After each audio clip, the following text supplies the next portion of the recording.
O tempo tem um jeito curioso de revelar verdades que o orgulho tentou esconder. Hoje, você vai ouvir uma história onde inteligência enfrentou preconceito, onde mérito foi testado contra o privilégio e onde a educação nasceu não do luxo, mas da necessidade. Fique até o final e descubra como uma frase simples mudou destinos, desafiou hierarquias e iniciou uma transformação que ninguém esperava. Se essa história tocar você, inscreva-se no canal, ative as notificações e compartilhe com alguém que acredita que o passado ainda tem muito a nos ensinar.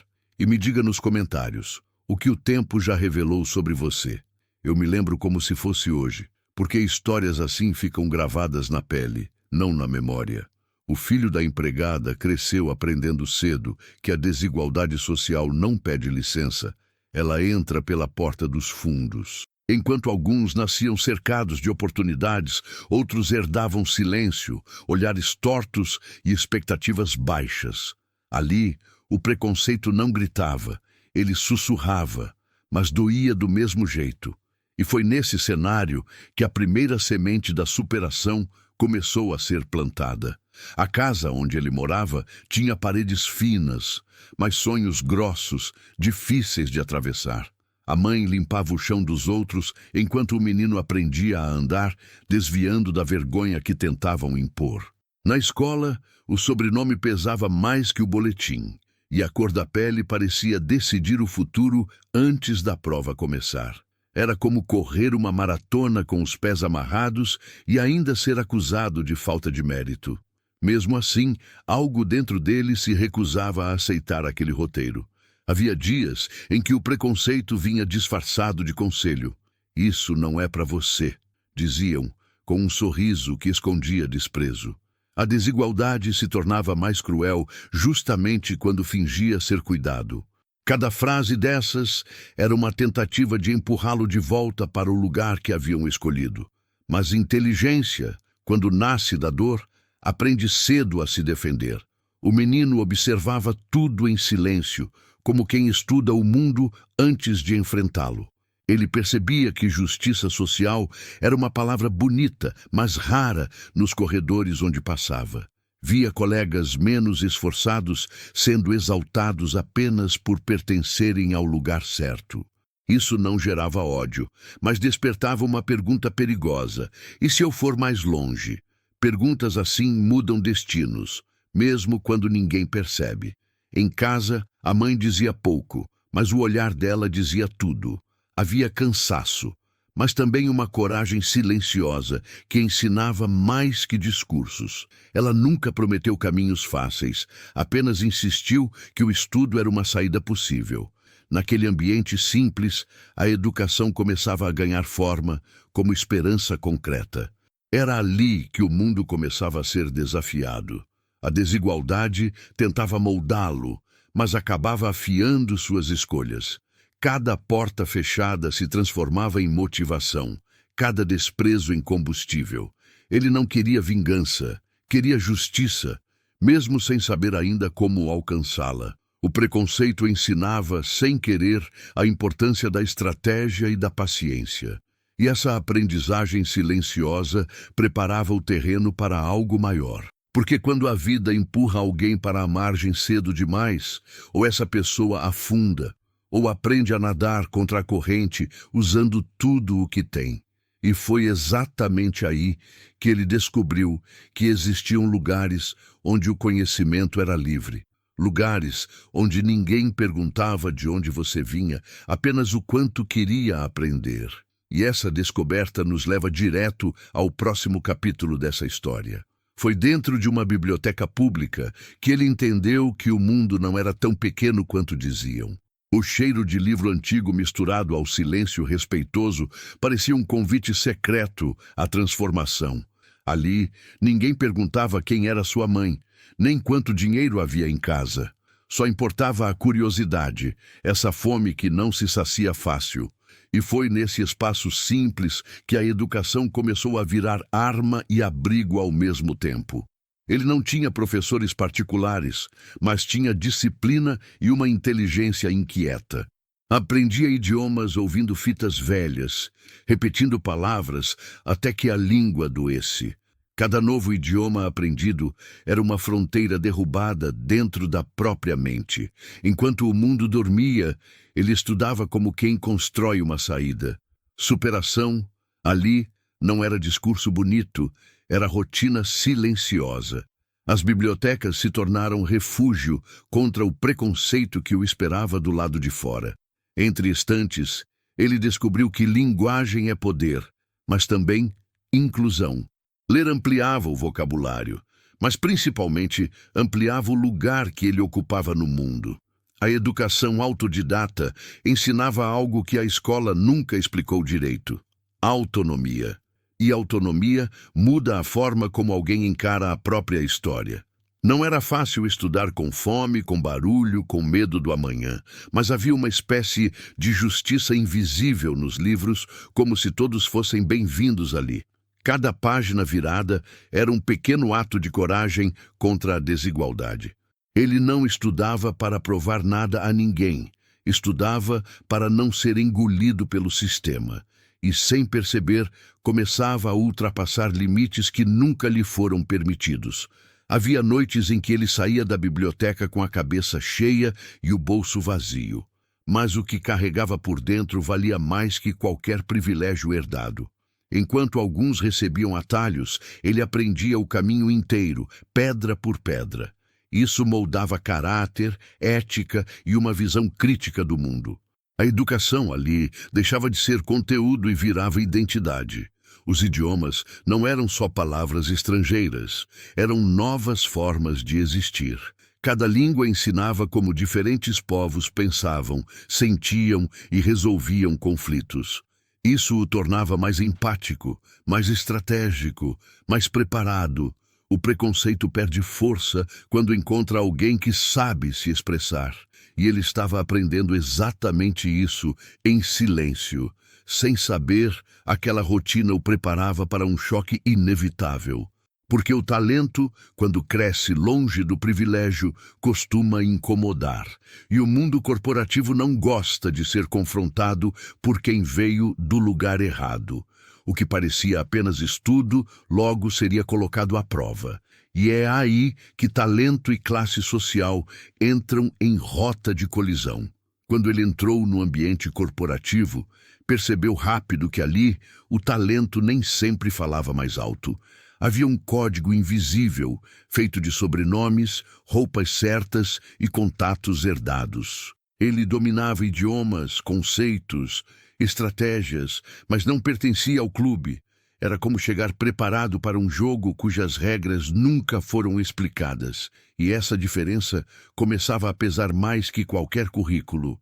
Os olhares diziam antes das palavras. Surpresa quando ele falava, dúvida quando ele se destacava, silêncio quando superava expectativas.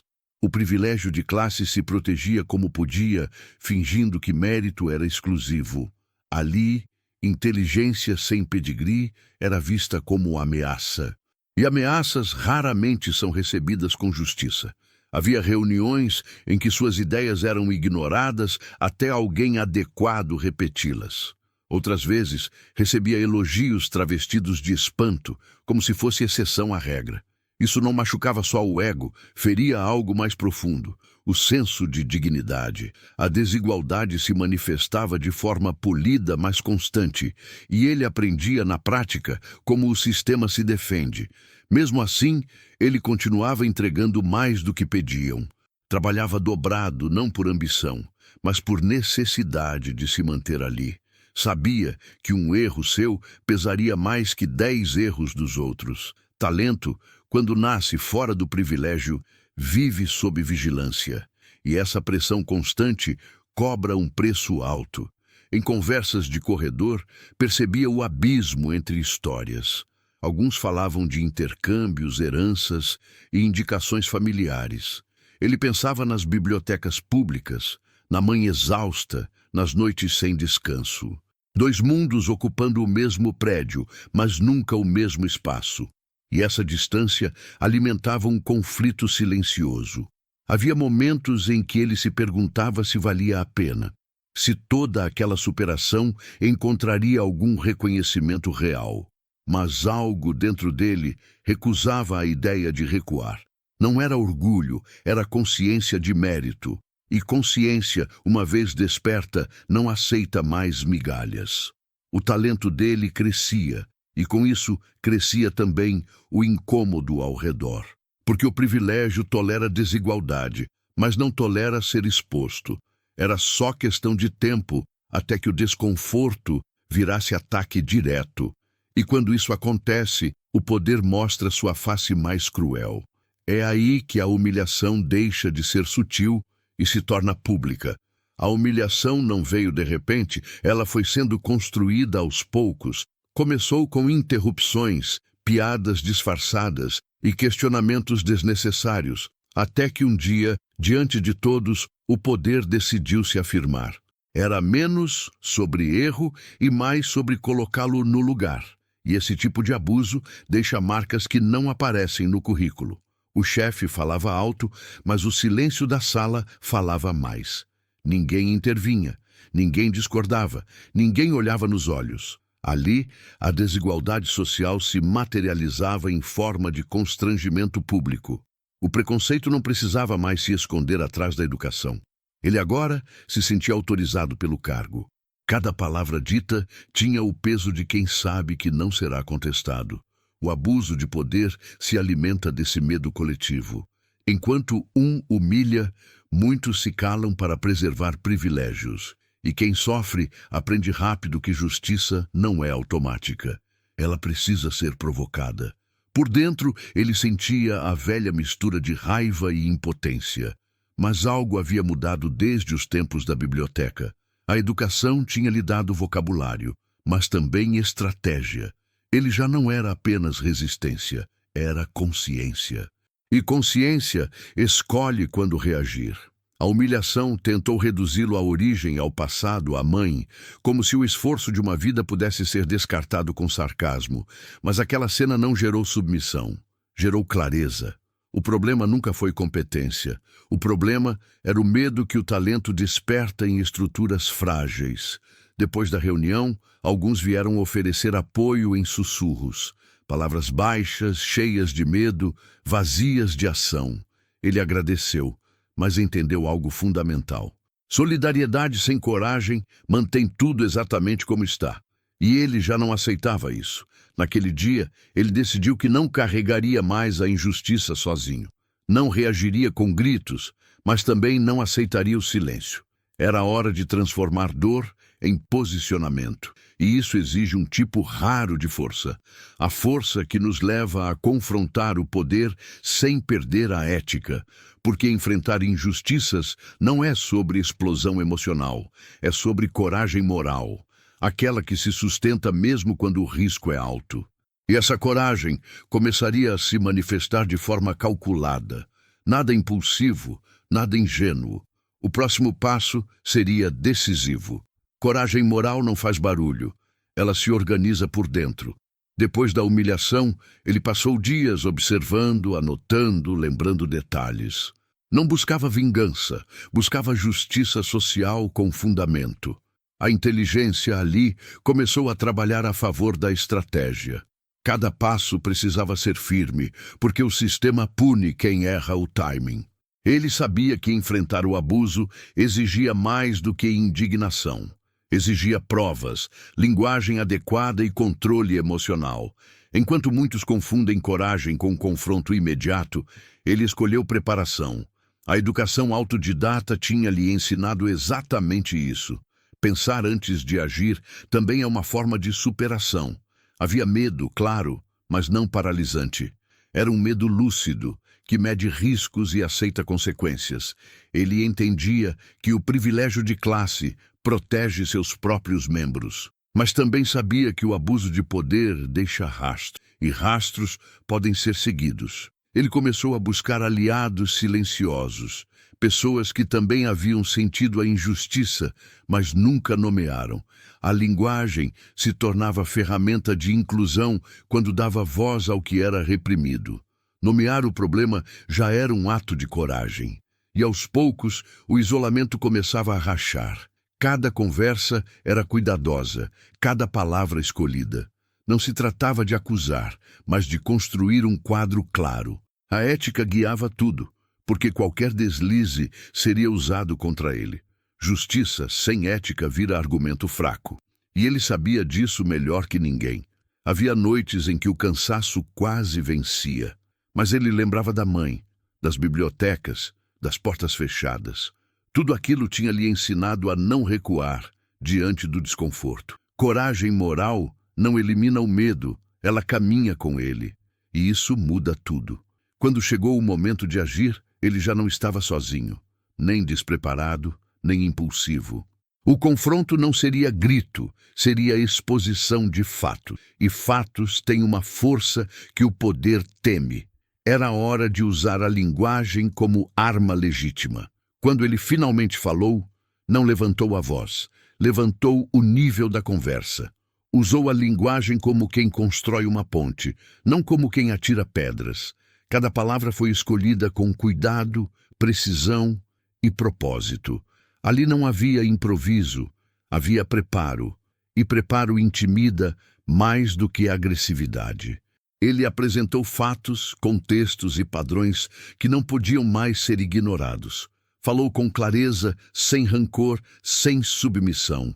A inteligência aparecia não no vocabulário rebuscado, mas na estrutura do discurso.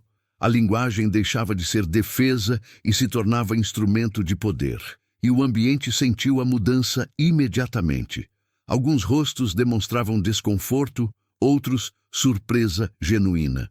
O preconceito, quando é nomeado, perde parte da sua força, porque ele sobrevive melhor no implícito, no não dito. Ao trazer tudo à luz, ele alterava o jogo. A desigualdade já não podia fingir que não existia. A linguagem também serviu para incluir quem sempre esteve à margem. Ao falar, ele falava por muitos que nunca tiveram espaço. Isso criava um efeito inesperado: identificação.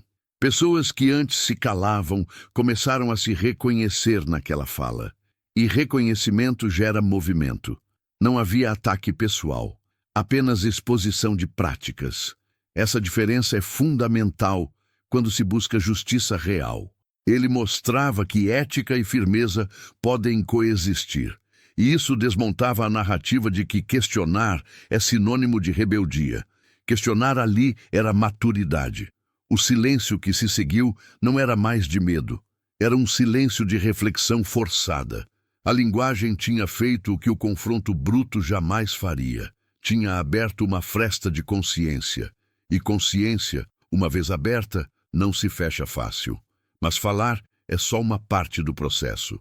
O verdadeiro teste vem depois, quando é preciso sustentar o que foi dito. Porque justiça não se constrói apenas com palavras bonitas. Ela exige método, provas e coerência. E é exatamente aí que a história ganha um novo peso. Depois da fala, ele sabia que o mais difícil ainda estava por vir. Palavras abrem caminhos, mas são as evidências que sustentam a travessia. Cada documento, cada e-mail, cada testemunho tinha seu lugar. Nada foi usado fora de contexto. Nada foi exagerado. A ética guiava cada decisão. Ele entendia que justiça sem estratégia vira ilusão. Por isso, organizou tudo com precisão quase cirúrgica. Não buscava destruir ninguém, buscava corrigir o sistema. Essa diferença muda completamente o desfecho. Porque sistemas podem ser reformados, pessoas podem aprender. A desigualdade social estava ali, exposta em dados e padrões. O preconceito aparecia não em frases explícitas, mas em recorrências. A inteligência estava em mostrar isso sem teatralidade. Fatos bem apresentados falam mais alto que discursos inflamados, e o poder começou a recuar.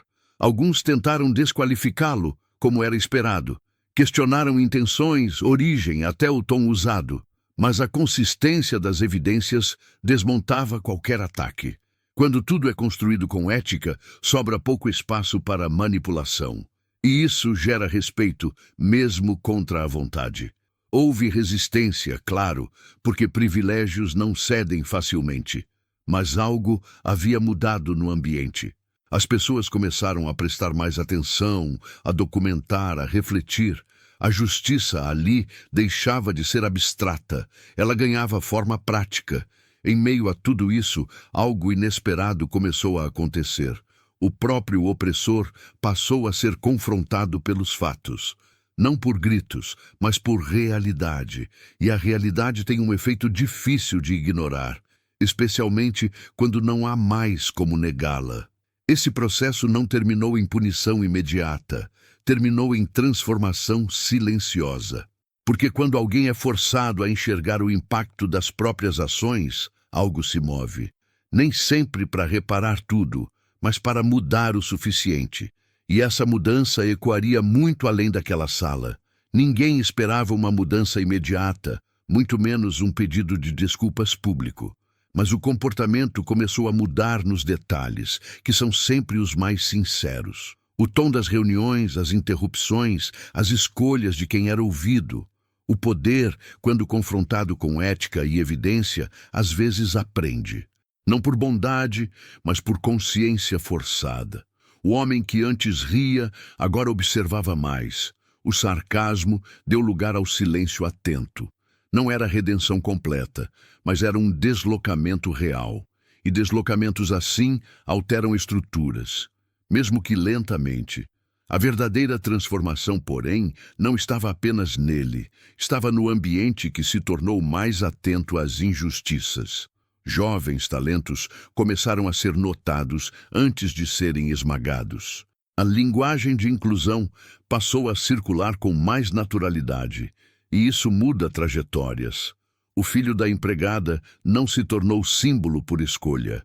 Tornou-se porque resistiu com inteligência, coragem e ética. Mostrou que mérito existe, mas precisa de espaço para respirar. E que investir em talento não é caridade, é visão de futuro. A justiça social ganha força quando alguém abre caminho. O impacto se espalhou para fora da empresa. Outros jovens passaram a acreditar que o estudo ainda é uma saída. Que bibliotecas públicas podem ser portais de transformação, que a origem não define o limite do destino. Essas ideias são sementes. Quando perguntavam como ele aprendeu tantos idiomas, ele sorria. Não falava de genialidade, falava de necessidade, de silêncio, de livros, de tempo e de insistência. A superação nunca foi espetáculo, sempre foi processo. E processos inspiram mais do que milagres. O milionário árabe nunca mais riu daquela frase, porque entendeu, tarde talvez, que inteligência não pede permissão. Ela apenas encontra um caminho, e quando encontra, transforma tudo ao redor, inclusive quem achava que jamais precisaria mudar. O tempo revelou o que o preconceito tentou esconder, que coragem, educação e mérito são forças imparáveis quando caminham juntas. Se essa história fez você refletir, compartilhe com alguém que precisa ouvi-la. Inscreva-se, ative as notificações e continue essa conversa nos comentários. Porque histórias assim não terminam aqui, elas continuam em quem escuta. O tempo tem um jeito cruel e justo de revelar o que o preconceito tentou esconder. Esta é uma história de desigualdade, inteligência e superação, onde a educação virou arma contra o privilégio. Fique até o final e veja como coragem e mérito mudaram destinos que pareciam selados. Inscreva-se, ative as notificações e compartilhe essa história. Comente o que o tempo já revelou na sua vida.